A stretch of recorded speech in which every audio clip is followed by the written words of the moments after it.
My brother has an unaliving list for my mom, stepdad, stepmom, and me. I told my mom I wouldn't forgive him for the list and she is now mad at me. My mom divorced my stepfather 5 years ago and moved in with her partner, Jessica. I was in college at the time, but my little brother 17 also moved with my mother as my stepfather was found to be abusive and a danger to live with. The divorce, I think, amplified a lot of the issues that my brother had, and he began acting out in school. During this time, it was found out that he had a pretty bad porn addiction and was chatting with grown men online and trying to steal credit cards and money to buy access to different chatting sites. We also found that he was cutting himself and stealing Jessica's medication, like Xanax and promethazine. My mom, stepfather, and Jessica all came together to get him to help, enrolling him in therapy, taking him to different specialists, and eventually taking him to a mental hospital. For about 3 months we were all on rotation visiting him, trying to provide him comfort while he was away. Things were fine for a while when he returned, but then the issues started returning. First, he was lying to his friends about us to the extent that his friends' parents were contacting our mom and stepdad about the alleged abuse. Then he lied to a doctor about it and called CPS. The case was dropped because he claimed abuse to the extent that he was being beaten every day and that he was unfed and without a place to sleep.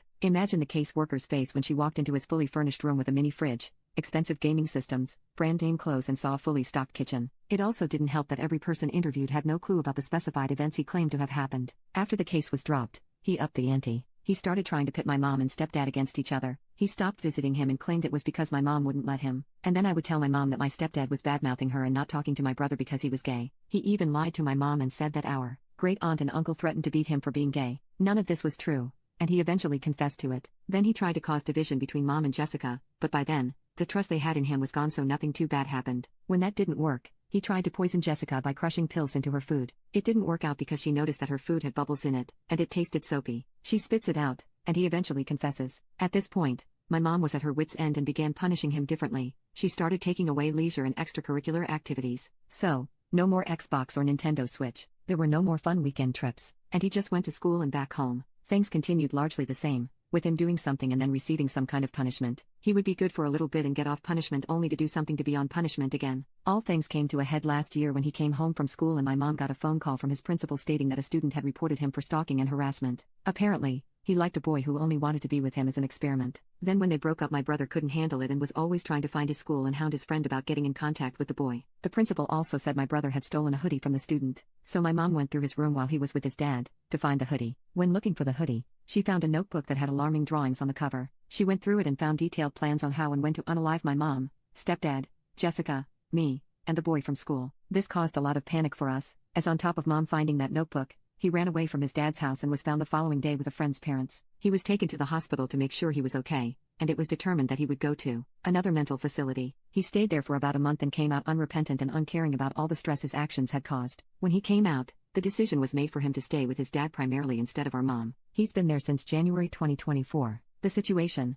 since he's been with his dad, my mom has begun doing everything she can to make him like her again. She vacillates between buying his love and always visiting him when she's off of work. Unfortunately, he seems to want nothing to do with mom, Jessica, and me. Christmas was a few days ago, and mom offered for him to visit for Christmas, and that turned into him visiting from 8 a.m. to 8 p.m. Christmas Day, which for me was a lot. My mom and Jessica seemed to enjoy having him around, but I couldn't help but feel anxious. Our dog was cautious around him and stayed by me the entire day. I felt on edge since the attempted poisoning incident with Jessica, and finding his list has only made me feel worse. At 17, he looks like a linebacker, and my mother just invited him to a house full of women who cannot defend themselves. He always has this look in his eye when he looks at me or mom and Jessica, but they don't seem to see it. When we talked about his visit, I just asked not to be left alone with him, and everyone agreed to it. Then, when he arrives, my mom and Jessica immediately start going upstairs for long periods, leaving me to cook downstairs with him in the living room. He was largely silent but kept smirking at me the entire time and eventually began to sit at the kitchen island, just watching me. We ate dinner, and he largely kept silent, just staring at me or glancing at Jessica. Then he just abruptly says, "I'm pansexual now,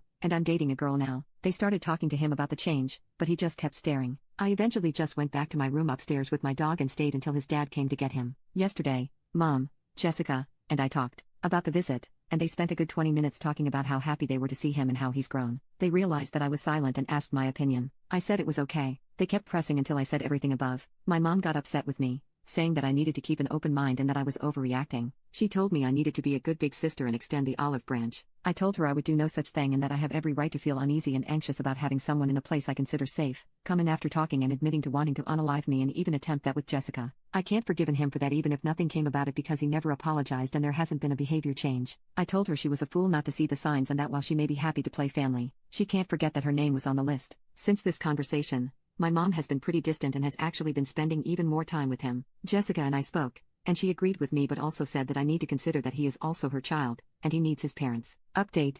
Vailp. It's been 2 weeks since I left back to campus and it's come with some good and bad things. Thanks to many of the people who commented and DM'd me, I was able to come up with a game plan to 1. Talk with my mom and Jessica about my brother, and 2. Find resources to stay away if things go south permanently. About a week and a half ago, I sat down with mom and Jessica to fully explain everything I was feeling. I told her about how I felt that she still saw him as her baby and wasn't taking him seriously, and that now since he's decided to keep living with his dad, she wants to do everything she criticized his dad for doing. I told her that I thought her reaction to my brother put us in jeopardy and that her actions likely had much to do with her unresolved trauma with her own parents and her resentment for how her mother treated her in comparison to her brother. To be fair, she accepted the claim. She fully owned up to it. She said that over time she recognized the signs but didn't know how to stop because she didn't want to lose him forever. She said she felt that if she didn't do it this way, she would become everything her mom said she would be as a parent. Jessica spoke after and apologized for her initial reaction to my feelings and for not taking my concerns seriously when I first brought them up. She said for her part, she just didn't see him as a threat and reasoned that if push came to shove, she would defend the household and herself by whatever means necessary if he attempted anything, so she just assumed I felt the same way. With these new revelations, I thought we would be on our way to finding a better way to manage my brother's relationship, but then my mother stopped all of that.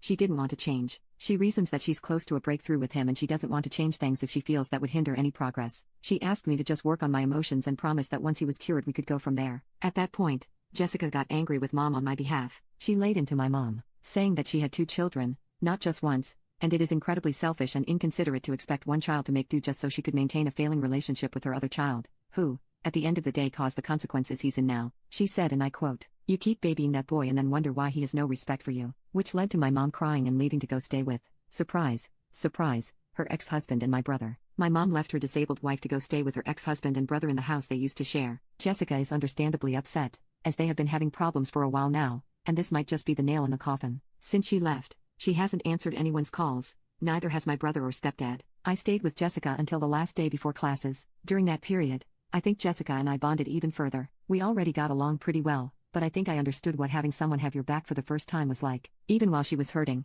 she kept checking in with me to ensure I was handling everything okay and that I had everything prepared for the semester. I made sure to spend as much time as possible since she doesn't have a lot of family around. We've even been playing on repeat a certain rapper playing at the Super Bowl this year. Before I left, she gave me some paperwork. She said that this was supposed to be a graduation present for me, but in light of recent events, she didn't know what would happen and asked to adopt me. I can't begin to explain the emotions that came over me. My own father didn't want me and my stepdad said I'd change my name when I get married anyway. What's the point? So the fact that this woman, even with all the poop that has happened over the last few years, she chose me. Needless to say, I said yes and we both bawled like babies and watched The Wiz back to back. Since I've been on campus, my mom has only sent one message saying she needs time and space. I didn't respond, just muted her notification. While on campus, I found some organizations that work within my career field that also offer internships that come with stipends and full-time work contracts upon successful completion of the program. My case looks like it will be wrapping up soon, letting me start working again so I can build back up my savings. Other than that, I guess I'm good.